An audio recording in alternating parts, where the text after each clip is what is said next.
Hi, good afternoon, and welcome to Thunder Bay National Marine Sanctuary. And thanks for joining us for our expedition to the shipwreck Montana this afternoon. Whether you're watching at home on your computer or you're at one of our pin sites at the Great Lakes Maritime Heritage Center, the Ann Arbor Hands-On Museum, or out in Hawaii in Hilo at the Mokupapapa Discovery Center, welcome. Thanks for joining us.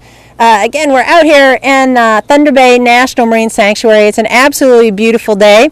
My name is Cathy Green. I'm a maritime archaeologist here at the sanctuary. And today, I'm joined, my co-host today is Steve Ruberg from the Great Lakes Environmental Research Lab. Afternoon, Steve. Thanks, Cathy. It's great to be out here with you. Excellent. And it is a beautiful day here in Thunder Bay. It's probably about 85 degrees and sunny. Certainly about the best weather you could hope for. Flat seas, certainly Thunder Bay not living up to its name today. Now, there are two of us here standing on the boat, but we have a couple team members underwater as well. Hello to Russ Green and Tane Casserley on the shipwreck. Good afternoon, guys. Hey, Cathy. Hi, guys. You guys are looking great down there. And, of course, Russ and Tane are joined by our crack cameraman, Joe Hoyt. And if we switch over to our second set of eyes on the bottom, our ROV, you can see the team. There's Joe. And so we have an ROV down as well, which is operated by a crew from the Great Lakes Naval Museum and Memorial. And so hello to our ROV this afternoon. There they are. So here we are in Thunder Bay. Where is Thunder Bay? It's on Lake Huron. So if we go to a map of the Great Lakes, that'll illustrate exactly where we are. You'll see we're in the northern part of Lake Huron there, one of 5 of the Great Lakes, and we're on the east shore of Michigan. Zooming in a little closer, you'll see we're off the city of Alpena. We're about 9 miles straight out of Alpena, off the end of North Point and Thunder Bay Island, kind of right on the path you would take if you were a ship coming into Alpena about 150 years ago. The shipwreck of the Montana sits in about 70 feet of water, wonderfully preserved site. The shipwrecks up here on the Great Lakes, we'll find out, have incredible preservation. That's one of the reasons we have a sanctuary up here. But there are sanctuaries all over the country. We're part of a larger system. And I think we have a map of the sanctuary system as well. So you'll see here we have sites all the way from American Samoa to off Massachusetts. And as you can imagine, looking at these locations, these sanctuaries protect all different kinds of natural and cultural resources. So everything from humpback whale populations, coral reefs, to historic shipwrecks, like we have here in Thunder Bay and at the Monitor National Marine Sanctuary.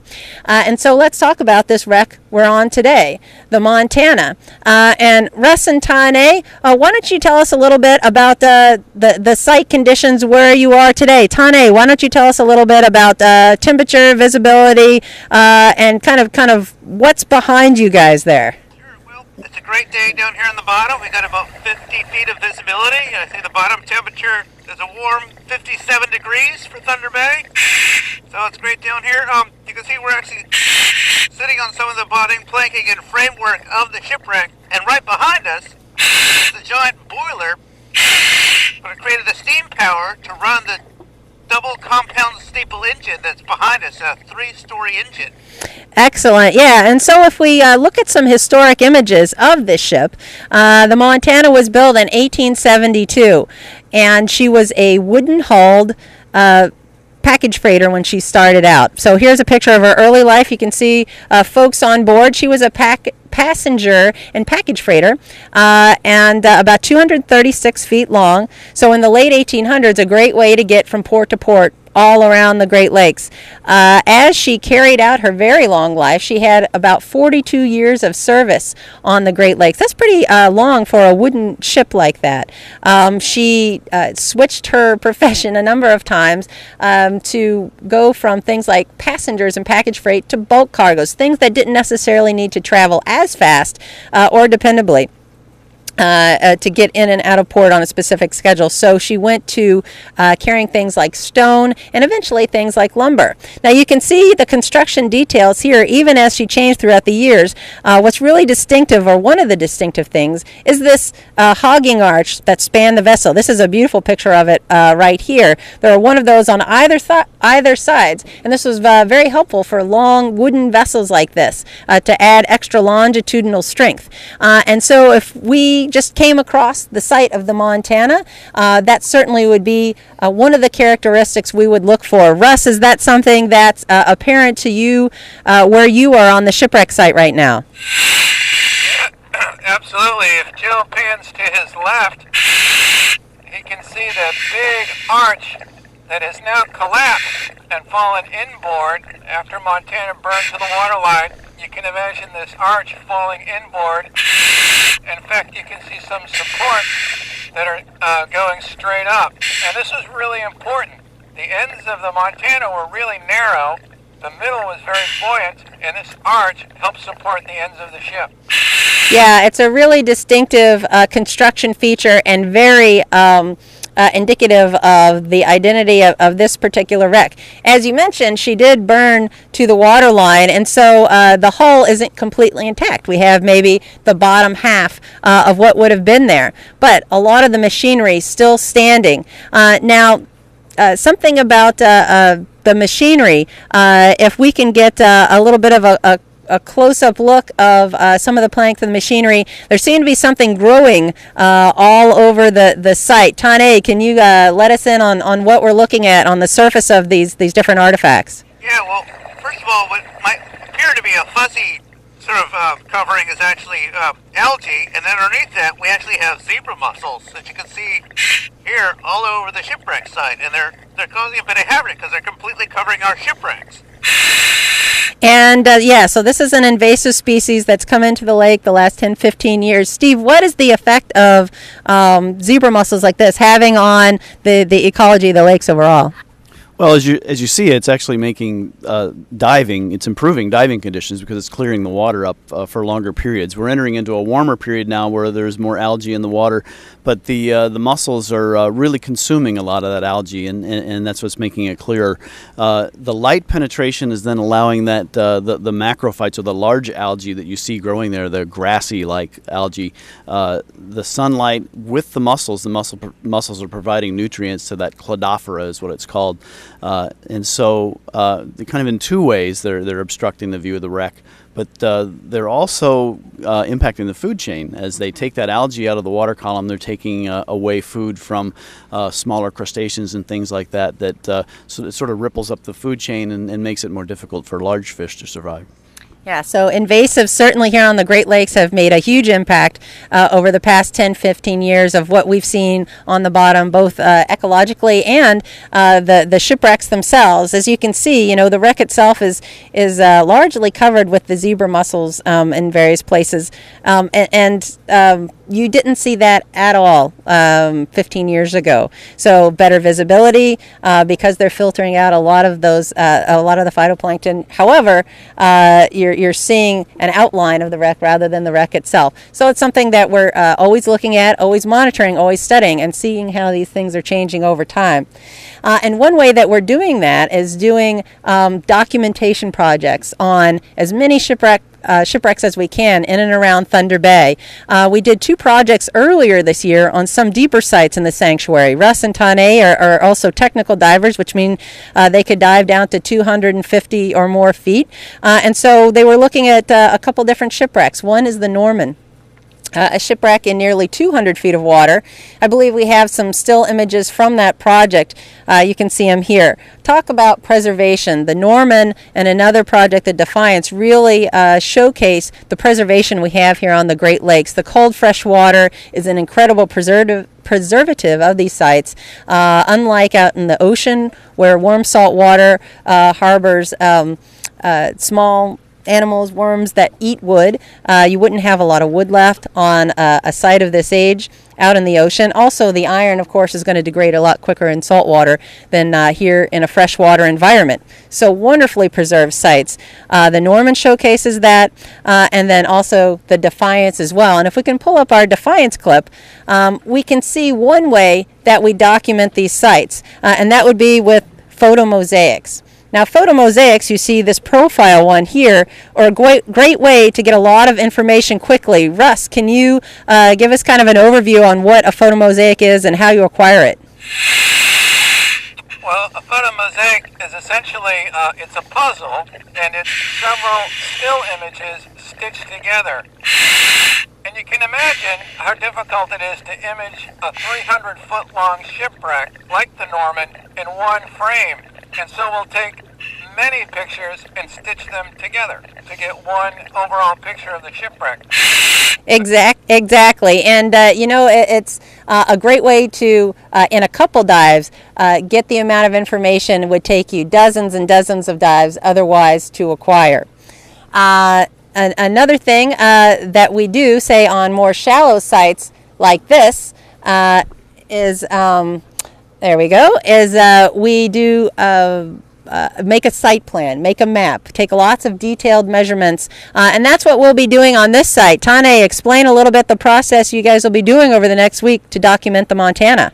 Yeah, well, Cathy, we're going to be doing a full archaeological site plan on the wreck site using things as simple as a tape measure and a plastic slate underwater paper. We have here, modeled by Russ, we have underwater paper called Mylar that we can actually draw on with a mechanical pencil, and we just use a simple tape measure. This is old school techniques that really gets the true archaeological product from the shipwreck.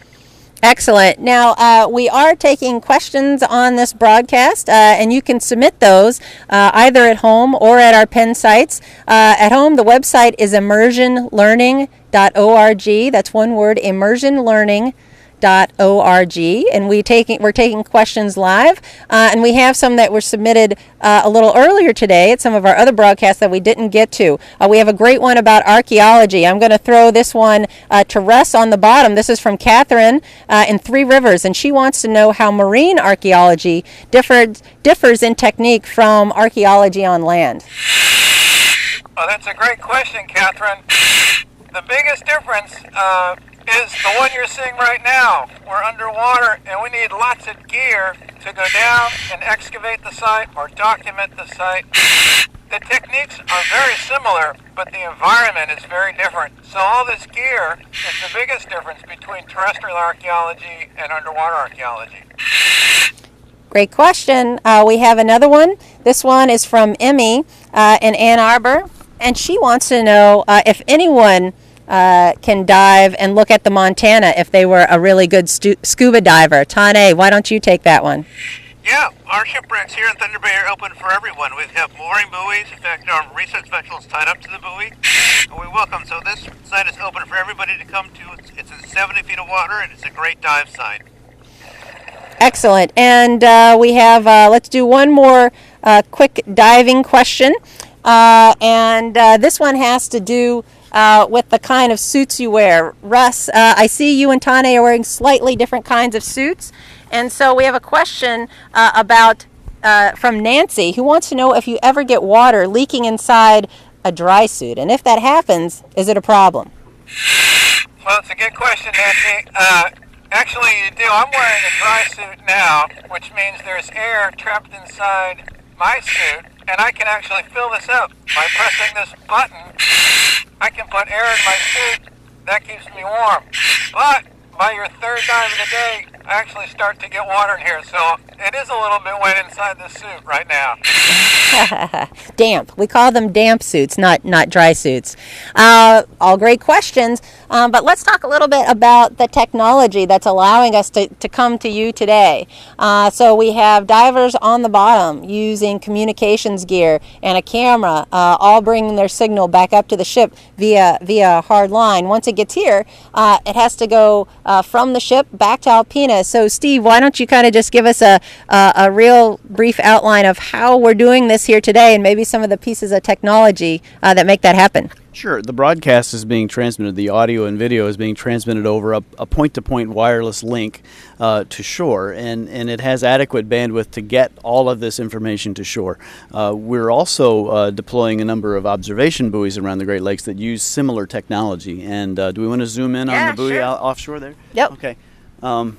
The offshore, or the buoy that's some distance away from the shipwreck right now that I think we're zooming in on. Yep. Yes, here we go.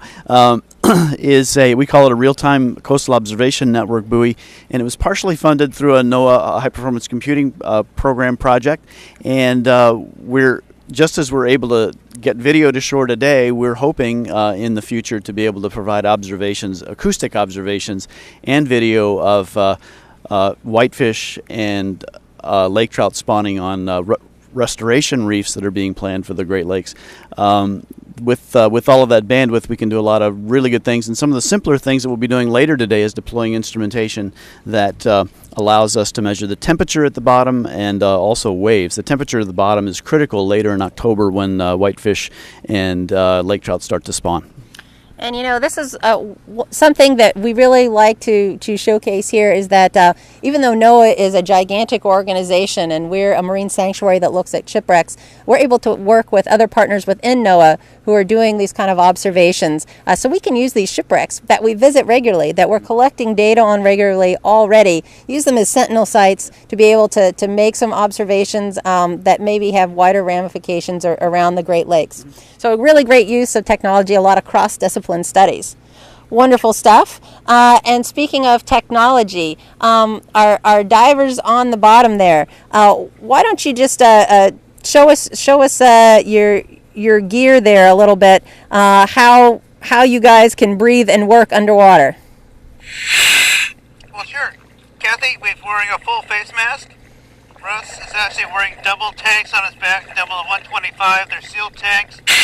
Come across, and we usually wear the same sort of rig when we do a technical dive project, and maybe something a little smaller when we do a regular recreational dive. And next week, and you guys are documenting these sites. How do you do that? How do you draw a shipwreck by hand? What are some of the tools you use when you're not doing those photo mosaics?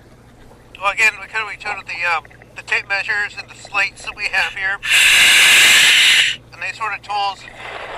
We draw it in underwater, tape measures, but it's also this sort of gear that we're wearing now allows us to sort of just lay there and hover above the bottom. And we got to use those good buoyancy skills to stay in one place for 15, 20, 30 minutes. Yeah, and really those diving composure skills are very important because the work you do underwater isn't necessarily complicated, but when you have to worry about all your diving as well, it's a lot of task loading, so we do a lot of practice. We do a lot of dives just to keep current with all our diving skills, and that allows us to do a lot of these mapping tasks underwater. Let's take a couple quick questions for the divers. This is from Courtney in Pelliston, and she wants to know how do you become a diver? Do you need to go to school? How would you qualify to become a diver? Let's send that to Russ.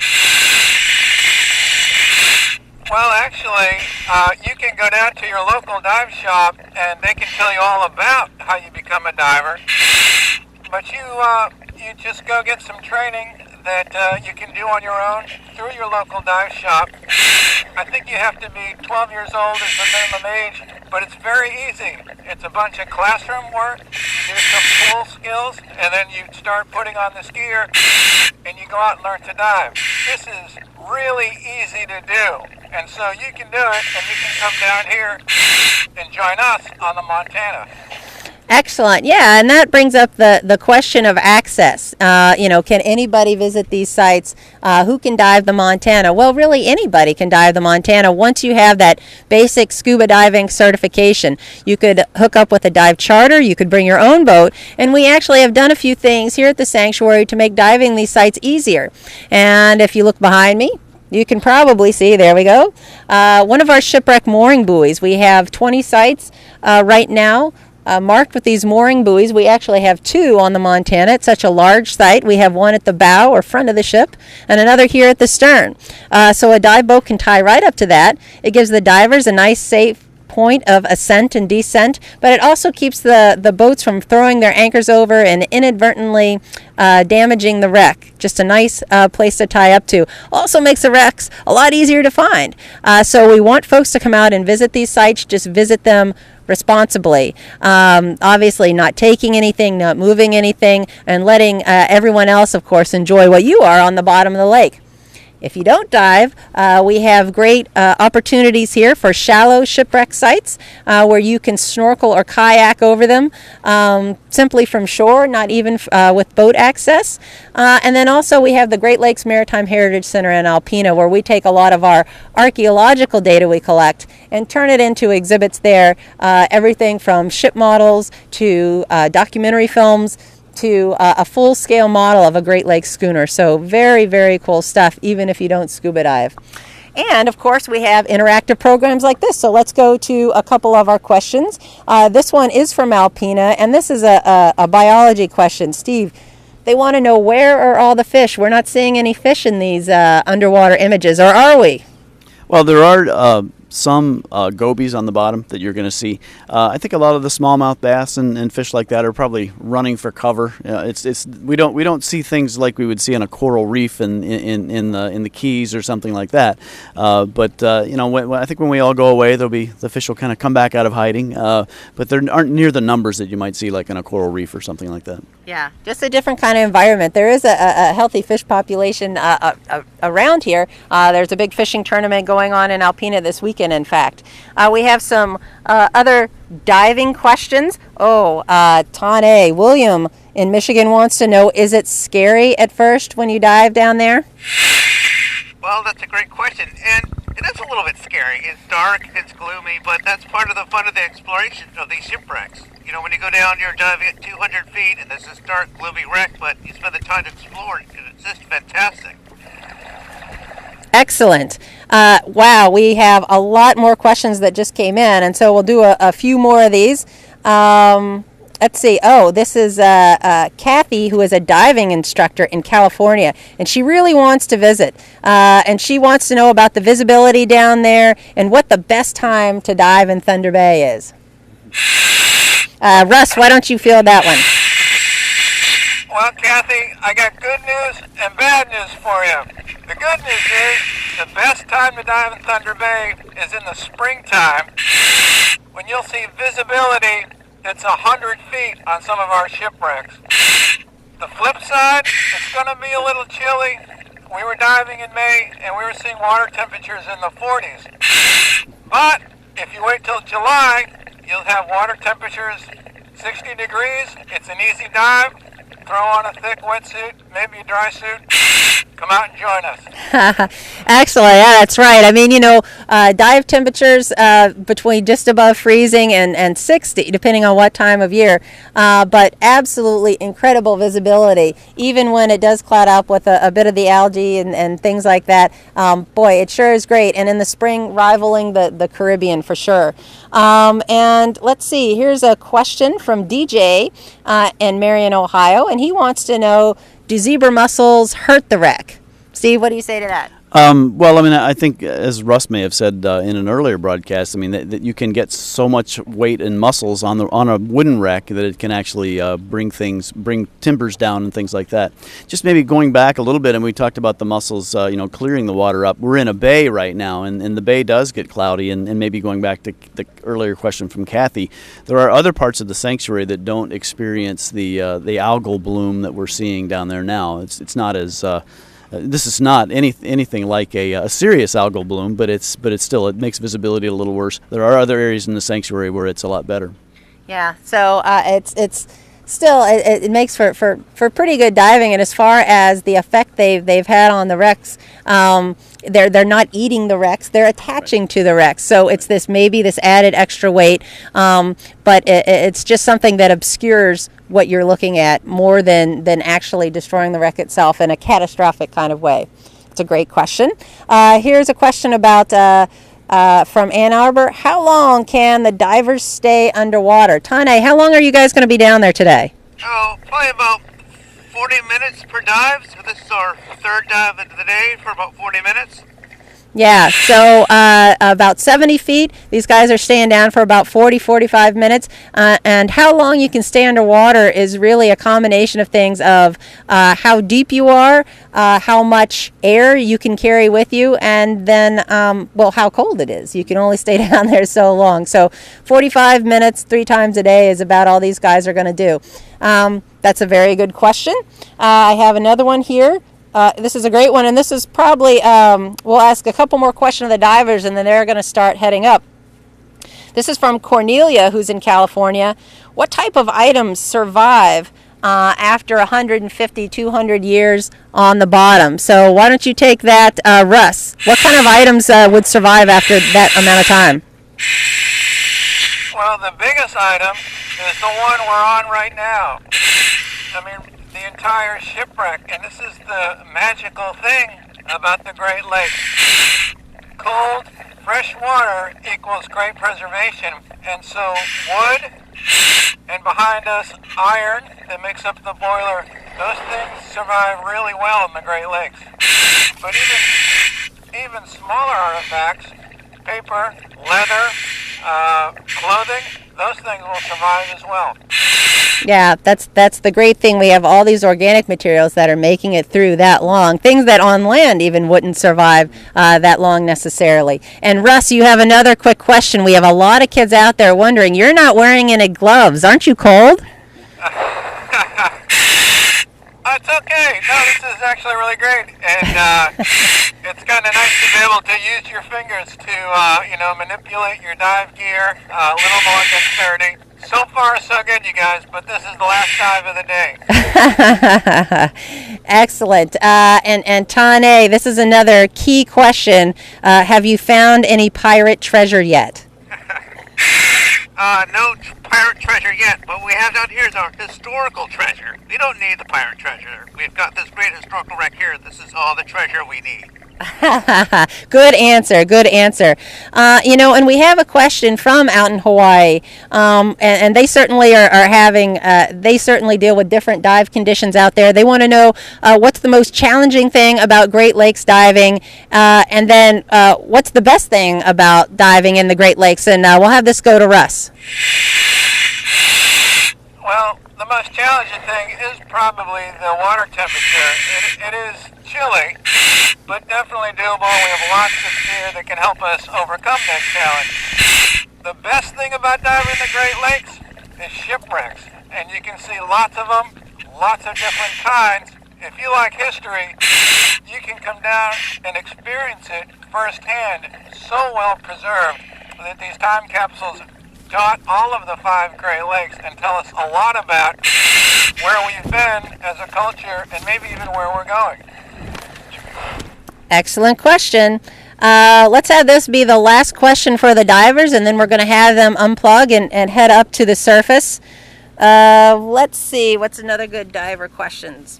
Oh, how about this? Why are there so many shipwrecks in this part of Lake Huron, Tane?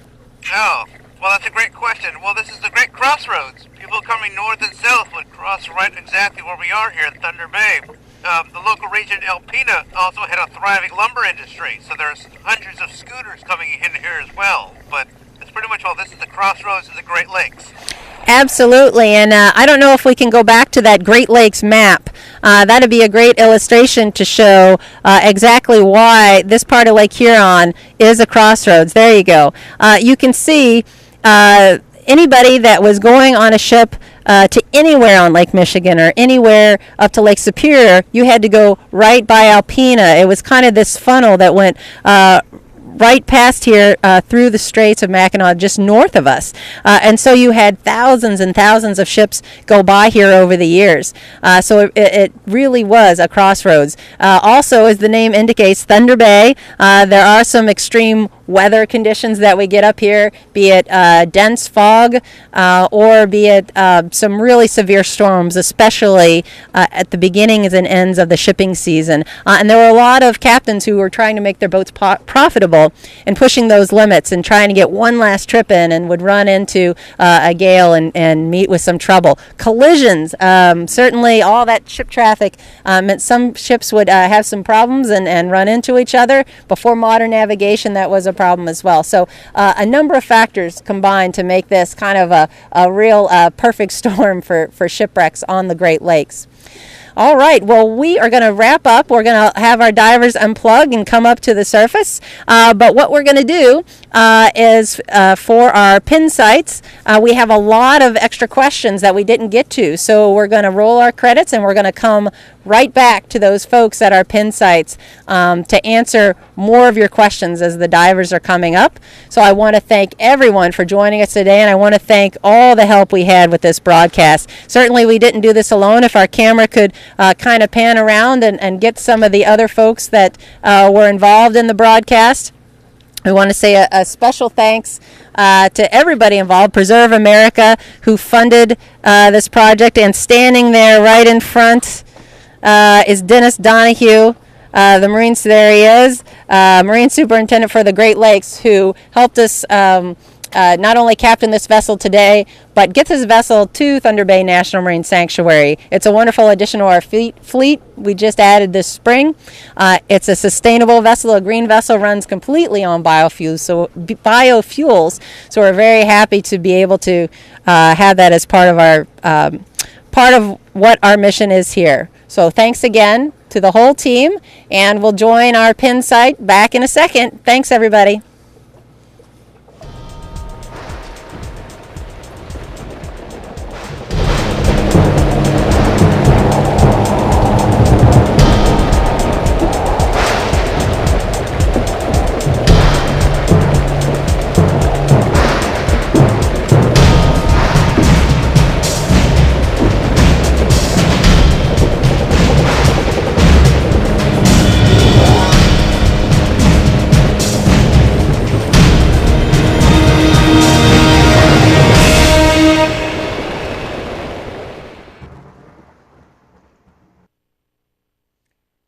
Welcome back in Hawaii and Alpena and in Ann Arbor. We've got all kinds of great questions from you guys, so we want to give you the opportunity to answer as many of those as we can. Heather in Ann Arbor wants to know what kind of shipwreck this is. So this is a wooden-hulled steamship that was built in 1872 and sank in 1914. Again, had a really long life on the Great Lakes, carried a lot of different things, but you know, the really cool thing about this site is that it's typical of hundreds and thousands of vessels that sailed on the Great Lakes in the late 1800s and the early 1900s, carrying just about everything. We didn't have the highways we have today. We didn't have semi-trucks. Things went by boat like this wherever they could, and so that's why this is a great historic site to study. That's a great question, Heather. We have our divers getting ready to come up right behind us here, so we'll show that as we're going through a few more questions. Oh, this is a question from Ian, who's 12, and he's interested in history. We like to see that. Ian wants to know why the ship was named the Montana. Well, Montana, when the ship was built in 1872, was still just a territory, but some of the investors in the ship had an interest or family in Montana territory, and so they named the ship the Montana, and Montana actually became a state after the Montana had been sailing a number of years. That's a great question, Ian. Let's see. How deep is the water? Rachel wants to know how deep the water is.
All right, sorry about that. Sorry about that, guys. That was a little bit of a tank off-gassing, we'll call that. So that was kind of a loud sound, but everything's cool. Nothing's broken. So asking how deep the water was. We're anchored in about 70 feet of water here. This is a perfect depth for a lot of sport divers. The site's easy to get to, but it also is enough of a challenge to make it a fun dive for folks. Again, typically about a 45-minute dive. Our shipwrecks here in Thunder Bay go from everything from practically sticking out of the water, some even on the beach, down to about 200 plus feet. So something from tech divers to people who like to snorkel or kayak. Very good question about depth of the water and the wrecks here.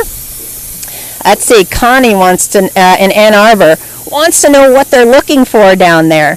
Well, we found the shipwreck already in this particular case. The Montana's a known site. It's been known for a long time, but sometimes we do go out and look for new sites. We did a remote sensing project earlier this year where we used technology like sonar and magnetometers and all kinds of remote sensing techniques. That means we can sit on the boat and virtually see what's on the bottom, big swaths of the bottom at a time. And so we do these remote sensing projects to look for new sites. And we have found new sites during these remote sensing projects. We have another one coming up later this summer in conjunction with the University of Texas. And we're going to be using autonomous underwater vehicles. These are underwater robots, unlike the one we're using today, our ROV, where autonomous underwater vehicles are not tethered to the surface where our ROV today is. This allows them to cover even more of the bottom. So a really cool project. We're excited about that. Let's see. Yeah. Oh, here's a question from Beth. And Beth wants to know, were any animals harmed when the ship wrecked? Well, you know, here's the thing. When a big 240-foot ship sinks to the bottom, it's going to happen over time. It's not going to sink in a couple seconds. So I'm thinking that anything that was on the bottom would have been able to get out of the way before this giant ship hit the bottom. Now you can see our divers coming up. Here we have, who is that? I believe that is, I can't even tell who that is. They have so much gear on. That's Joe. In his hood and everything. Joe's all happy that it's his last dive of the day. He's been going down there in that 3 mil wetsuit all day long. And it's probably a little chilly by this point. And Russ coming out of the water here, and Tane helping these guys out of their gear.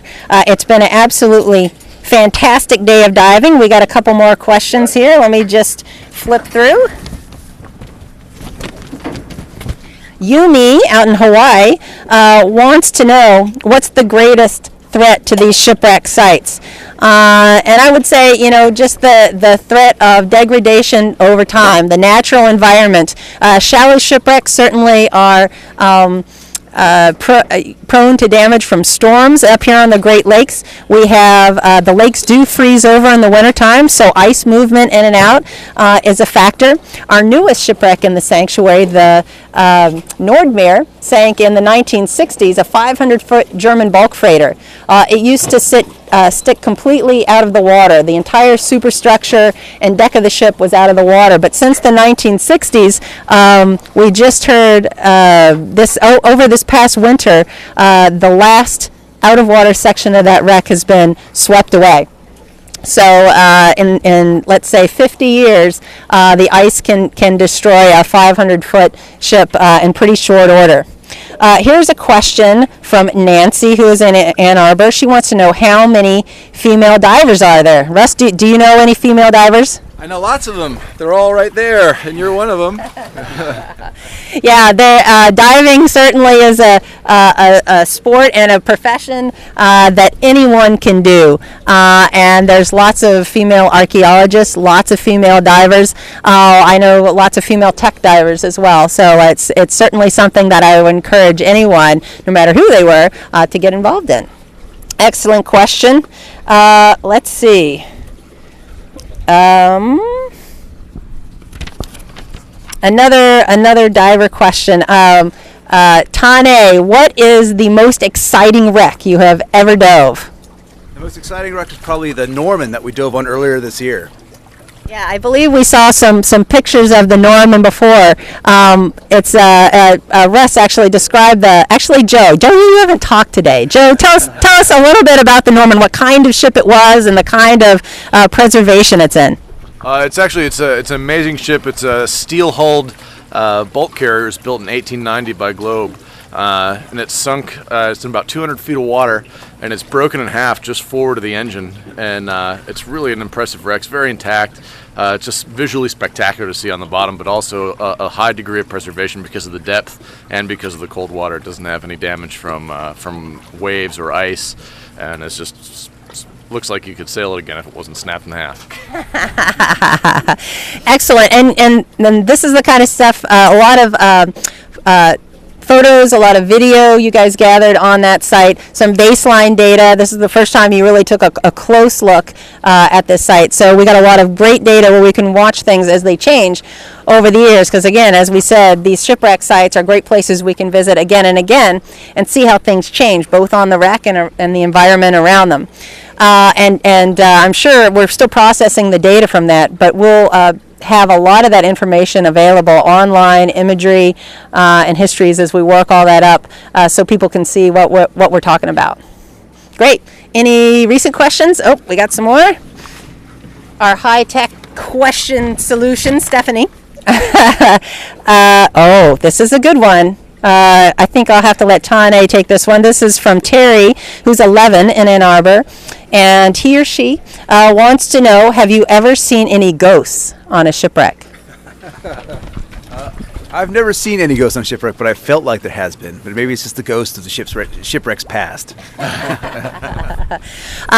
On a ship like the Montana, there actually were no lives lost. There were 14 people on board when she caught fire, but we're right off Alpena, so a steamer from Alpena was able to come by, take off all the crew and the captain safely, and so no lives were lost on this shipwreck. But that's a good point, that there are shipwrecks where that's not the case, and that's just one more reason that we want to protect these sites. In some cases, they are grave sites, and so they need to be treated with respect, and they need to be undisturbed. So visiting them like you would visit a lot of other historic sites or a battlefield is something that's really great to do. But again, we really, it's another reason just to respect these sites.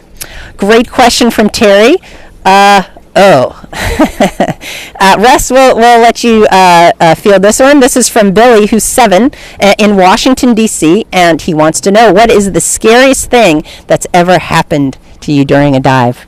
Billy, the scariest thing that's ever happened to me is diving with these two characters, for sure. It's really easy. There's not a lot down there that can scare you. You just go get some good training, be confident in what you're doing, and go down and make it happen. It's a great thing. You can come do it, too. Great point. These guys dive together a lot. Here's a question. We'll give this one to Joe. Connor, who is 4, and in Alpena, wants to know how deep divers can go. Well, it's really exciting because in a place like Thunder Bay, no matter how much training you have, there's something for everybody here. There's sites here that are actually sticking up out of the water and anywhere from 0 to 10 feet of water that you can actually snorkel on. There's also sites here that are deeper and have a higher degree of preservation, up to 250 feet of water. So there's something pretty much everywhere. Excellent, yeah. And so, say a sport diver, if you went down to the dive shop and got certified, that let you dive to about 120 feet, and that would actually cover most of the shipwrecks in the sanctuary. But technical divers, and we have a nice, healthy tech dive population that comes up here and uses our sites as well. Things down to 200, 250 feet. But hey, grab your snorkel or a kayak and you can see a lot of things from shore. We have material in our Heritage Center there that'll let you know where those are. You can even find that online. Thanks, Connor. And we'll make this our last question. And this is from Joanne, who's in Michigan, and she wants to know, has diving been done in all the Great Lakes, and which lake is the best one to dive in? How many lakes have you dove in, Russ, of the Great Lakes? 3 out of the 5. 3 out of the 5, and Lake Huron is, of course, the best Great Lake. Okay, there we have Lake Huron has 1 vote. Tane, how about you? I've been diving to the Great Lakes, but it's Lake Huron, the blue water of Huron. Joe, and you're from around Ohio, right? Lake Erie, so I'm a little biased. But I've dove on actually four out of the 5 of the Great Lakes. And for intact shipwrecks, Lake Huron's where it's at. Wow. Well, apparently you need to come to Lake Huron and come to Thunder Bay. But the preservation in all these lakes, the cold fresh water certainly goes throughout the whole system. So you have great preservation in all these places and all these sites. Thanks to everybody today who made this possible. And thanks to everybody at our pin sites, especially for tuning in out in Hawaii, in Alpena, and Ann Arbor. Thanks, everybody. And we'll archive these online so you can tell your friends, tell your family to come back and check us out at thunderbay.noaa.gov. Thanks.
No,